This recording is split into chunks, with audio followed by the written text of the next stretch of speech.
Чеченскую республику участники марша мира прибыли рано утром. Их встречают еще на въезде в Грозный. В первую очередь гости направились в сердце Чечни. Мечеть имени Ахмата Хаджи Кадырова произвела на участников марша мира большое впечатление. В главной святыне республики каждый спешит запечатлеть себя на фото. Они проедут все республики Российской Федерации, более того, Баку, Турция, Иордания, Саудовская Аравия, и Палестина, и Иерусалим.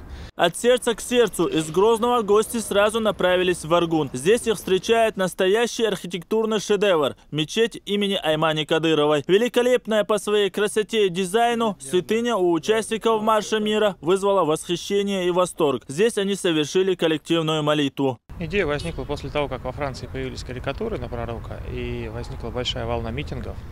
Мы подумали, что надо сделать какой-то один большой марш в поддержку добра и всех хороших начинаний.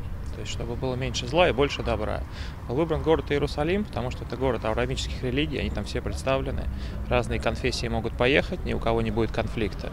Вот, поэтому приняли решение поехать туда. Марш мира стартовал 1 марта из Москвы. Он посвящен 70-летию победы в Великой Отечественной войне. Участники акции хотят донести до всего мирового сообщества идеи поддерживания мира во всем мире, предотвращению военных конфликтов, терактов и убийств ни в чем не повинных людей. По всему маршруту к ним присоединяется каждый желающий. Люди различных национальностей и конфессий. Среди них представители из 10 стран. Конечной точкой станет Иерусалим. Ахмед Джабраилов, Муслим Типаев и Ибрагим Налаев. Новости.